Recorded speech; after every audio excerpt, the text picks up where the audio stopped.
मौलाना मिसाल तो इतनी अच्छी दे रहे हैं, इसीलिए तो यूपी से बुलाते हैं आपको कि आप अकल में बिठा देते हैं हमारी। हाँ, अकल में हम आपके बिठा रहे हैं। और याद रखना, अगर 2-4 वक्त की नमाज पढ़ने वाले को अगर आप मुसलमान समझ रहे हैं तो समझ लेना कि आप उस बिजली के खंबे को आम का पेड़ कह रहे हो कि जिस पे 5-6-10 पत्ते आम के चिपके हुए हैं, जो हो नहीं सकता। या अय्युहल्लज़ीना आमनू उदखुलू फिस्सिल्मि काफ़्फ़ा, ईमान वालो तुम इस्लाम के अंदर पूरे के पूरे दाखिल हो जाओ। तुम्हारा उठना, तुम्हारा बैठना, तुम्हारा लेटना, तुम्हारा सोना, तुम्हारा जागना, तुम्हारा खाना, तुम्हारा पीना सब इस्लामी होना चाहिए। हम अपने समाज पर गौर करें। शादियां होती हैं, क्या ये इस्लामी है? एक लड़की की शादी में लड़के वालों की तरफ से 150 आदमी, 200 आदमी, और हमारे इलाके में चले जाओ तो 400 आदमी, 500 आदमी बाराती। और बड़े बड़े शहरों का जायजा ले तो खाने पीने का सिस्टम खड़े होकर, आपके इलाके में होता कि नहीं होता अभी हमें नहीं मालूम, लेकिन हमारे बड़े बड़े शहरों में चले जाओ, लखनऊ में, कानपुर में, दिल्ली में, बंबई में, बड़े बड़े शहरों में शादियों में बारात, बफर सिस्टम, खाने का सिस्टम, अपने हाथ से निकालो, खड़े होके खाओ। इसका नाम रखा गया बफे सिस्टम। बिगाड़ कर लोग बोलने लगे बफर सिस्टम, जिसका नाम होना चाहिए था कुत्ता सिस्टम, जिसका नाम होना चाहिए था गधा सिस्टम, जिसका नाम होना चाहिए था सुअर सिस्टम। इसका नाम रखा गया बफे सिस्टम। अभी जायजा लो और खड़ा कर दो और ऊपर से देखना शुरू कर दो कि कितने नौजवान लड़के हैं कि उनके बाल इस्लामी हैं। तो अभी आपको ऐसे ऐसे लोग मिलेंगे कि जिनकी यहां से बिल्कुल साफ, यहां से बिल्कुल साफ, यहां से बिल्कुल साफ, सिर्फ इतनी जगह पर बाल मिलेंगे, ऐसा लगता है जैसे मधुमक्खी का छत्ता। और इस बाल को नाम रख दिया है फैशन, जबकि हमारी नजर में यह है सुअर कट बाल।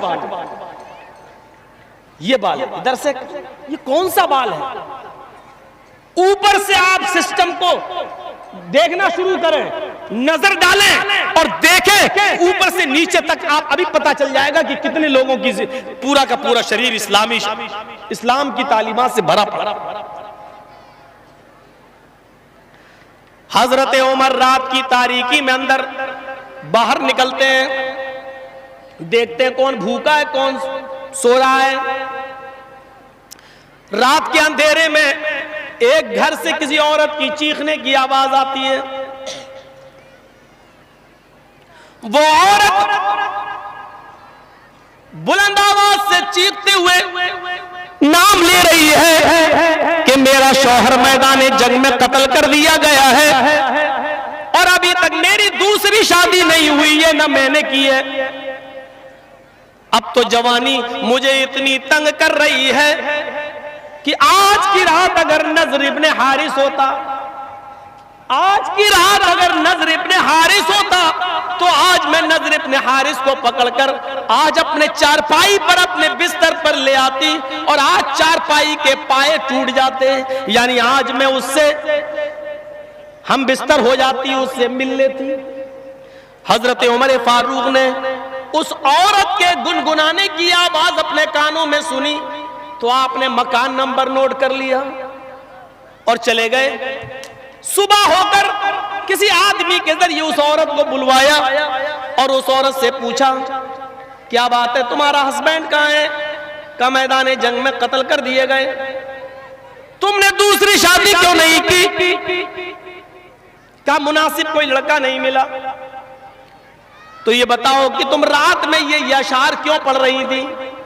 उसने कहा नहीं, मैं तो ऐसा नहीं पढ़ रही थी। उमर फारूक ने कहा मैंने अपने कानों से सुना है। तुम सबको झुठला सकती हो, मुझे नहीं। सही बता दो कि ये कोड़ा निकाला और कहा बताओ। तो कहने लगी हाँ, मैंने नज़र इब्न हारिस का नाम लिया है। का नज़र इब्न हारिस कौन है? का फला फला मोहल्ले में रहता है। क्या वो भी तुम्हें जानता है? जवाब दिया नहीं। का फिर तुम उसको कैसे जानती हो? कहने लगी वो मुझे बड़ा खूबसूरत लगता है, बड़ा हैंडसम लगता है और मेरा दिल उसके ऊपर आया हुआ है। इसका मतलब उसने तुम्हें नहीं देखा? कहा नहीं। कहा जाओ। फिर थोड़ी देर के बाद नज़र इब्न हारिस को बुलाया हजरत उमर ने और पूछा कि आखिर तुम्हारी खूबसूरती की वजह क्या है? आखिर तुम्हारे ऊपर मदीने की औरतें क्यों मरती हैं? क्यों कोई औरत तुम्हारे ऊपर फरेफ्ता होती है? जब नज़र इब्न हारिस आए तो हजरत उमर फारूक ने देखा नज़र इब्न हारिस की खूबसूरती का राज क्या था? उनके आगे के बाल यहां होता ना, यहां से डाल के यहां बड़े हो रहे हैं। बड़े का मतलब ये होता ना, ये तो यहां के बाल उसके बड़े थे नज़र इब्न हारिस के। हजरत उमर ने कहा ओ तो ये वजह है, ये तुम्हारे आगे के ये जुल्फ, ये आगे के बाल, इसकी खूबसूरती की वजह से मदीने की औरतें तुम्हारे ऊपर मरती हैं। एक आदमी के अंदर ये बस इतनी कमी थी, यहां तो एक दो बच्चे होंगे। सोचो तो सही, वहां एक आदमी ऐसा मिला। हजरत उमर ने कहा बार बार को बुलाओ, नाई को बुलाओ। कहा अमीरुल मोमिनीन क्या बात है? कहा तुम्हारे बाल काटे जाएंगे, टकला किया जाएगा तुम्हारे। कहा अमीरुल मोमिनीन मेरा क्या कसूर है? अगर औरत मुझ पे मर रही है तो वो मर रही, हमने थोड़ी उससे कुछ कहा, हम तो जानते भी नहीं उसको। कहा वजह ये नहीं है,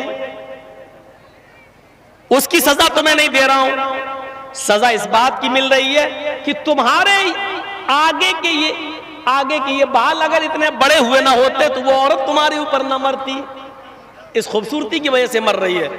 लाओ इधर, टकला कर दिया, पूरे हो गए गंजा, लग रहा है जैसे उम्रा कर लिया। कहा अमीरुल मोमिनीन आप कर रहे हैं फैसला तो मान रहा हूं, लेकिन मेरा दिल नहीं हो रहा टकला कराने का। कहा तुम्हारे दिल से क्या मतलब? अब पूरा टकला कर दिया। अब टकला करने के बाद फिर हजरत उमर ने एक काम और किया। क्या किया? एक सफेद रंग का अमामा, सफेद रंग का अमामा पगड़ी उनके सर पे बांध दी ताकि टकला ना दिखाई दे। लोग टकले का मजाक उड़ाते हैं, अब तो बहुत बड़े बड़े लोग टकले हैं। टकला होना कोई बुरी चीज थोड़ी है, कुदरती चीज है। हो गया तो कोई क्या करे। तो मेरे भाई जब उनको पगड़ी बांध दी तो वो अब और ज्यादा खूबसूरत लगने लगे पहले से। उल्टा हो गया, हजरत उमर का दांव उल्टा हो गया। उन्होंने बाल इसलिए काटे थे कि इसकी खूबसूरती मिट जाए, लेकिन बाल काटने के बाद जब पगड़ी बांधी उसको तो वो और ज्यादा खूबसूरत लगने लगे। अभी तो मदीने की एक औरत उनके ऊपर मर रही थी, अब 10-10 मरने लगे। जहां जा रहे हैं क्या खूबसूरत, ये जा रहा है। हजरत उमर को पता चला कि उस आदमी के ऊपर तो और औरतें दीवानी हो गई, मदीने की लड़कियां दीवानी हो रही हैं। तो हजरत उमर ने उसको दोबारा बुलाया। कहा नज़र इब्न हारिस, तुम्हारी खूबसूरती ने और इस अमामे ने मदीने की लड़कियों को, मदीने की औरतों को फितने में डाल दिया है। मदीने की औरतें कहीं फितने में मुब्तला ना हो जाए, लिहाजा तुम्हें अब मदीने से निकाला जा रहा है और यहूदियों की या ईसाइयों की बस्ती में भेजा जाएगा। वहां जाकर दीन की तबलीग करो, वहां जाकर दीन की दावत दो। चूंकि तुम मुसलमान हो इसलिए ईसाई और यहूदी औरतें तुम्हारे ऊपर मरेंगी नहीं, और तुम्हारी दावत अगर काम आ गई तो वो इस्लाम भी लेते आएंगे वहां के लोग। अब तुम्हें मदीने में नहीं रखना पड़ेगा। एक आदमी की खूबसूरती जो औरतों को दीवाना बना रही थी, आदमी ही को निकाल दिया हजरत उमर फारूक ने। हम तो औरतों को जलसे से नहीं रोक पा रहे हैं, आदमियों को क्या रोकेंगे, मर्दों को क्या रोकेंगे। बेटा कहां जा रहे हो? शादी हो गई तुम्हारी? अब बताओ ये कहां जाएगा बेचारा, इसकी तो बीवी भी नहीं, जाएगा कहां? अजीब अजीब लोग उठते हैं जलसे से, बच्चे उठते हैं, उनकी बीवी नहीं, 80-90 साल के बुढ़े उठते हैं बेचारे, चाचा वो चाची के लायक नहीं रहे। अजीब अजीब चीजें देखने को मिलती हैं, नए नए नमूने, और उठ के जा रहे हैं। अरे जब जाना ही था तो आए क्यों थे भाई? अब ये देखो, अभी बोले नहीं, ये उठ के क्या कहोगे आप? सिस्टम नहीं है हमारे पास, हम इसलिए आज पीछे हैं। सिस्टम आज हम भूल गए। अल्लाह के रसूल ने सिस्टम पर जोर दिया था सबसे ज्यादा। सिस्टम मजबूत था, हमारे पास सिस्टम मजबूत नहीं। औरतों को मस्जिद में आने की इजाजत दी अल्लाह के रसूल ने, तो सिस्टम इतना मजबूत था कि औरतों का रास्ता अलग था, मर्दों का रास्ता अलग था। सिस्टम इतना मजबूत था कि कोई भी औरत खुशबू लगाकर, चूड़ियां पहनकर, पाजेब पहनकर मस्जिद में नहीं आ सकती थी। सिस्टम को मजबूत बनाइए मेरे भाई, सिस्टम को। हमारे यहां सिस्टम मजबूत नहीं है। हम अपनी मां बहनों पर जरा नजर डालें, क्या कर रही है? क्या उनके अंदर वो शर्म और हया बाकी रह गई है जो इस्लाम का एक हिस्सा थी? हमारा कुरान नबी की औरतों, नबी की बीवियों को भी हुक्म दे रहा है। अल्लाह या निसाअन नबी लस्तुन्ना कहदिन मिनन निसाई इत्तक़ैतुन्ना। आए नबी की बीवियों, गौर करो, आए नबी की बीवियों, आए नबी की औरतों, आए नबी की बीवियों, लस्तुन्ना कहदिन मिनन निसाई इत्तक़ैतुन्ना। तुम आम औरतों की तरह नहीं हो, तुम मामूली औरत नहीं हो, तुम मामूली लेडी नहीं हो। आए नबी की बीवियों, अगर तुम अल्लाह से डरती हो तो तुम मामूली औरत नहीं हो। फला तज़ाना बिलक़ौल फयतमल्लज़ी फ़ी क़ल्बी मरज़। आए नबी की बीवियों, जब तुम्हारे घर में कोई सवाल करने वाला आए, तुम्हारे घर का दरवाजा खटखटाए, तुमसे गुफ्तगू करे, तुमसे बातचीत करे, फला तज़ाना बिलक़ौल, तुम्हारे कौल में, तुम्हारी बातचीत के अंदर नरमी नहीं होनी चाहिए, तुम्हारे लहजे में नरमी नहीं होनी चाहिए, मिठास नहीं होनी चाहिए। ये कुरान औरतों को हुक्म दे रहा है। अरे औरतों, जब तुम किसी से गुफ्तगू करो, किसी से बात करो, तो तुम्हारे लहजे में, तुम्हारी गुफ्तगू में नरमी नहीं होनी चाहिए, मिठास नहीं होनी चाहिए। जैसे हम किसी से बात करें, किसी औरत से, अब वो देख रही मौलाना जर्जीस जी, हाँ, महीन आवाज से बात करे, शर्मा शर्मा के बात करे, ये नहीं होना चाहिए। जी, दरवाजा खटखटाया, अंदर आप नहीं है, भाई नहीं है, बाप नहीं है, किसी लेडी की आवाज आई, अंदर से आवाज आई, जी कौन? ये आवाज होनी चाहिए। जी कौन? जी मौलाना जर्जीस। अच्छा ठीक है, हाँ बताइए कैसे आए हो? वो आपके भाई से मिलना है। कहाँ है? देखिए भाई तो अभी घर पे है नहीं है, बाद में 2 घंटे के बाद, 4 घंटे के बाद आइएगा तो पता कर लीजिएगा। ठीक है, ठीक है, ठीक है, ठीक है। ये आवाज होनी चाहिए, बदतमीजी नहीं। लेकिन नहीं, अभी घर पे कोई नहीं है, ना अब्बू है ना भाई है, कोई नहीं है, ठीक है बाद में आइएगा, 2 घंटे बाद पूछ लीजिएगा, ठीक है, ठीक है, शाम को आइएगा, पता लगा लीजिएगा। ये होना चाहिए।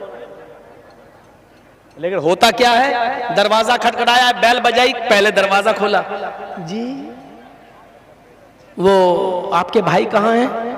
जी वो तो नहीं है। आप कहाँ से आए? देखिए बातचीत बढ़ रही। आप कहाँ से आए? किशनगंज से। और इतनी दूर से? आइए पानी पी लीजिए। जब तुम्हारे घर में कोई नहीं है तो तुम किसी को पानी पिलाने के लिए भी अंदर नहीं बुला सकती। इसमें बदतमीजी नहीं मानी जाएगी। आपके घर में सब लेडीज ही है, कोई जेंट्स नहीं है, तो आप दरवाजा मत खोलिए। कौन?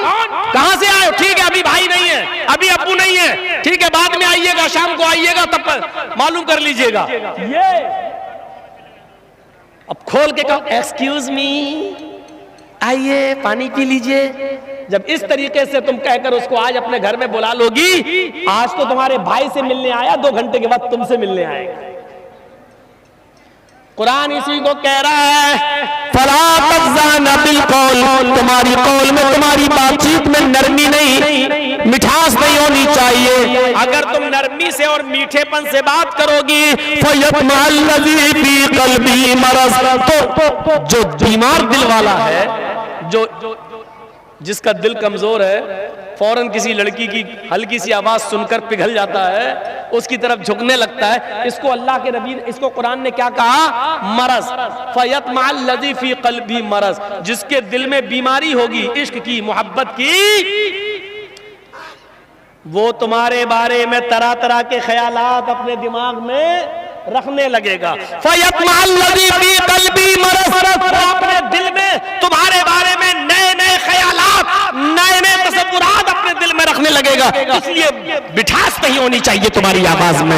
ये अल्लाह रब्बुल आलमीन ने हुक्म दिया है।